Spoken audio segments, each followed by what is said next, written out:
Hi everyone, this I'm Jessica and this is Jessica Divine. Today we're tapping into something fun, something cultural and very spiritual. The superstition I grew up with, being Caribbean, raised in the Bronx and coming from a very spiritual slash religious family. Listen, these aren't just rules. These are warnings, instructions and generational wisdom passed down like secrets. Some of them make sense, and some of them are wild and weird.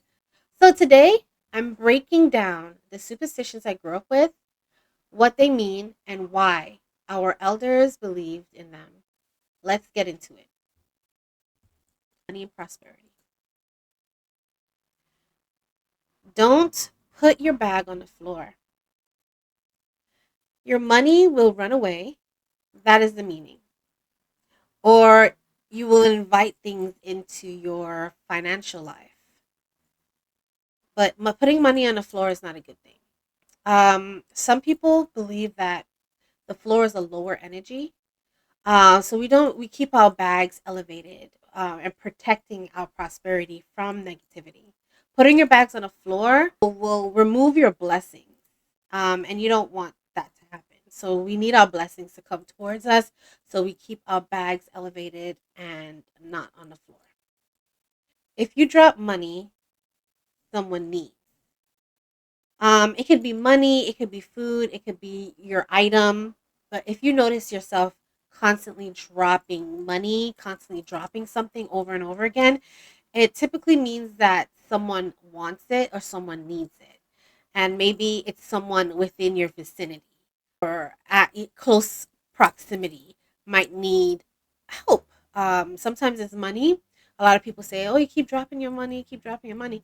Someone needs it. So maybe look around when that happens. If it keeps happening and it's constantly happening, it means that someone may need help around you. Never pick up money off the floor or off the street. Picking up money off the street, it's like street money carries mystery energy, some people use money for spiritual workings or offerings. You don't know what the intentions were when that person might have, intentionally dropped that money on the floor as an offering, and you go and you pick it up. You don't want to pick up someone else's problems or someone else's negative energy. So just don't pick up money off the floor if you see it on the floor of the street.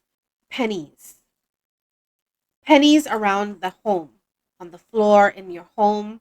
As a child, I looked around my family home and I noticed that there was like sometimes there's like random pennies on the floor, and I don't think it was like it may have fell off out your pocket and then there was just pennies. It was just a lot of pennies. It was just like in odd places, and it looked like it was intentional.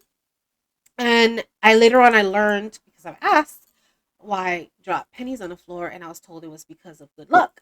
Um, Pennies used to be made out of copper, and copper absorbs negativity. So dropping pennies around your home floor, it's absorbing negativity and pulling abundance towards you and sucking in those negativity that will maybe stop or affect your finances, financial problems, or bring financial issues to your home. You want to drop the pennies in order to absorb negativity. And it's not necessarily about finances, it's about, bringing abundance and happiness and just removing the negativity all in general. Home cleaning. So cleaning your home before you move in. I've made a video about this before, a short about really don't just move into your home just because maybe a landlord or someone said that brand new house was cleaned or is brand new. You never know what sadness maybe the person that was making it, creating that home, was experiencing. You never know who, maybe someone that used to live there was experiencing some kind of depression or sadness or stress. um, those energies, they linger, especially in a home because it's a sacred space.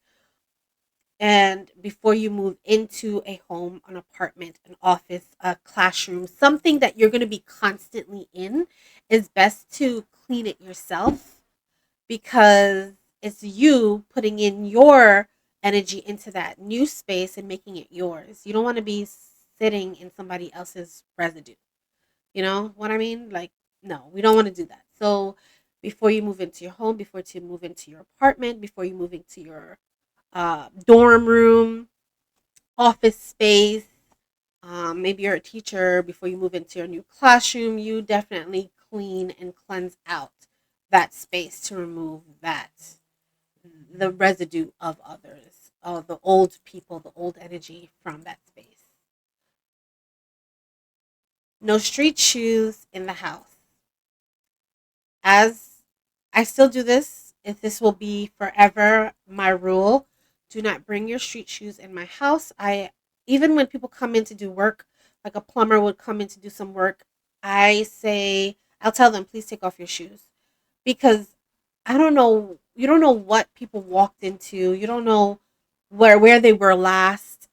Bugs travel, germs, stick under shoes. It's just like, I don't want that energy, those germs, the dirt, the grime, the outsideness to be into my interior space of my home. It is my sanctuary.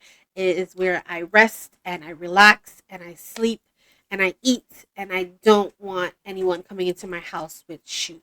So I was taught to always keep your shoes, take your shoes off at the door, and then you come into your space. Your home is your peace. So keep it clean. Don't invite strangers into your home. That is a big one. Uh I watch a lot of Lifetime movies, back in the day, Lifetime movies, when people used to just invite people over to their house and they barely knew them, and they would go and put cameras in and take something. We don't know what someone's intentions are. Even people that you know for years, you don't really invite people into your home, into your sacred space, because of the intentions that they may have towards you. Bringing someone into your home give them spiritual access to you. So you want to avoid giving spiritual access to anybody, especially someone that doesn't have good intentions towards you. Cleaning used items. So if you are a person that goes to thrift stores, that buy used items, even items that you buy at the store, people touch, and your hand is a powerful tool. Um, Touching items, putting negative energy on them. Maybe the day was rough and they might have touched something, and or whatever, or even germs. Just cleaning. I'd use items, cleaning items in general before you use them, before you bring them into your home, washing clothes before you put them on, wiping down decorations that were used from someone else, um, before you bring it to your home. Just cleaning that, maybe smoking it, smudging it out, wiping it down with some salt water, leaving it outside under the moon. Definitely cleanse used items. It's important because, energy does get transported easily. So, in order to avoid that, definitely, you know, cleanse used items. I feel like Florida water, using Florida water to clean your home, putting it into your floor washes, or your window washes, your door washes, which is basically a bucket of water with Florida water and whatever cleaning solution you use, wiping down the surfaces, the perimeters of things, washing your floors, just helps clean and remove negative energy. It uplifts energy. It purifies, because some Florida water has alcohol in it, and alcohol kills germs. So, definitely clean with Florida water. Just adding a drop of it into your cleaning solutions will help. Burning herbs and incense. So this is like a thing that everybody does. It removes burning herbs and incense removes bad vibes. Smoke purification is dated back for thousands of years. So it's just, we all do it. We all use smoke as purifications, like smudging, burning incense, just having that smoke purifications, using those natural herbs in your incense to do what they do best, clean and purify. So all in all, it seems like the thing is it's a constant thing. Like, you've ever heard of the saying, cleanliness is close to godliness. So I feel like it's a constant thing of, it seems like there's a pattern here. Cleanliness, cleansing, cleaning, removing negative energy, don't bringing no germs, no bacteria, no bad energy, no, is a is a pattern here. So as a Caribbean, it seems like we don't want any bad vibes in our personal space. We want to protect ourselves, we want to protect our family, so we keep negativity away by cleaning. Um yeah. So the next one is babies baby and children protection superstition. I don't know if you ever notice babies or newborns wearing a red string around their wrists. The red string is for protection for the babies, keeping negativity away from the babies, protecting them from evil eye. A lot of cultures around the world believe that red is the color of strength and protection. So using red will help absorb negativity and protect the child, because a baby is very, very vulnerable to certain energies. So just keeping them protected as much as possible by using the red string and wrapping it, tying it with a knot.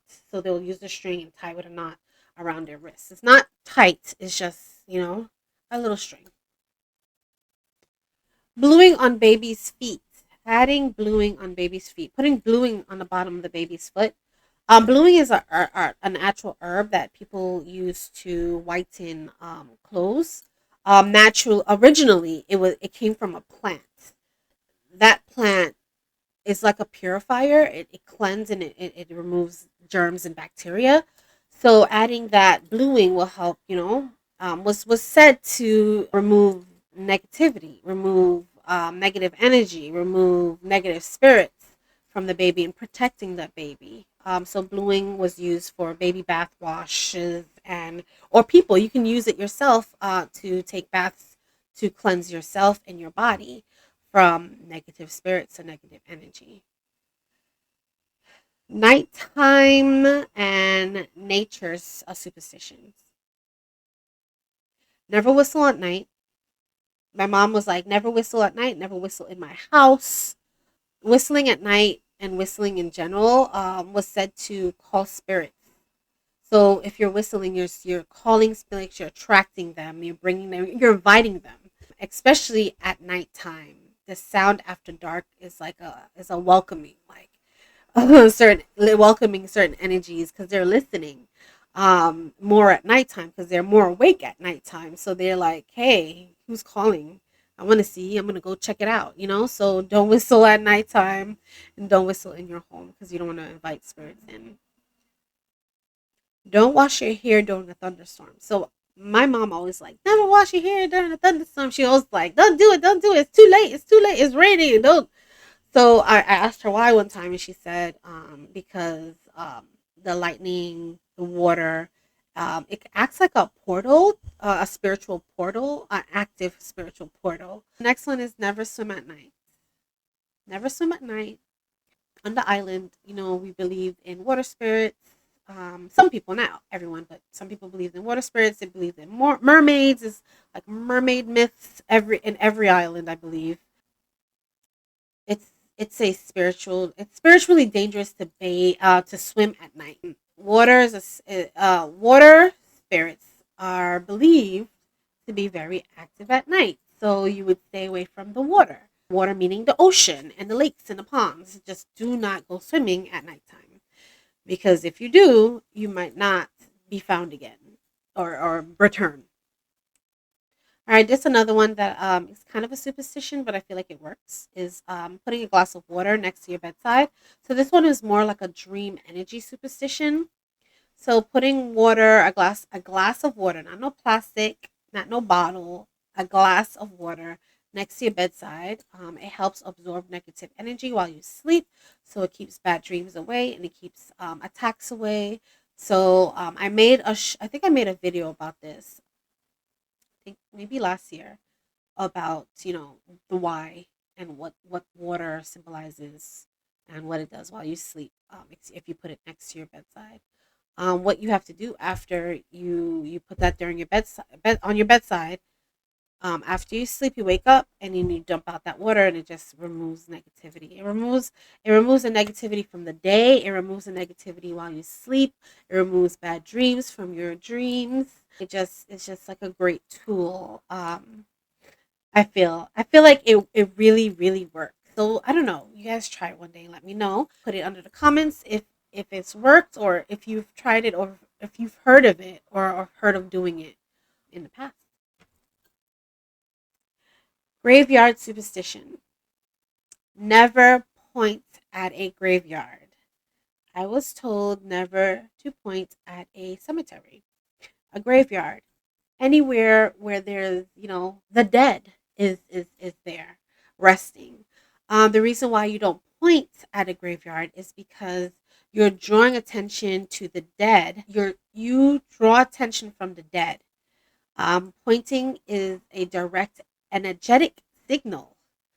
So it's an energetic signal. You're pointing, meaning that you are drawing an imaginary like energy line, like say, hey, hello, you there. So we don't do that. If you do catch yourself pointing at a cemetery, you instantly bite your finger. Biting your finger basically cuts that energy link that you may have accidentally created. So if you do see yourself pointing at a cemetery by accident, you just bite. You don't have to be biting your finger off. Don't bite your finger off where it's bleeding. Just like bite it. Like you don't have to hurt yourself. Um, so yes, so that's that. All right, the last category is everyday energy superstition. Different things like don't wear street clothes in your home. As soon as you come home, you take off your street clothes. Never open umbrellas indoors. It is bad luck. And also knocking on wood. It also brings blessings. So that is that. Those are the few things that I can remember. There are a lot more. These are just some of the superstitions I grew up with. And I still follow a few of them till today without thinking. What I love is that every superstition has meaning, history, and spiritual wisdom behind it. And honestly, so many of these have been lost or forgotten over time. Sharing them keeps our culture alive.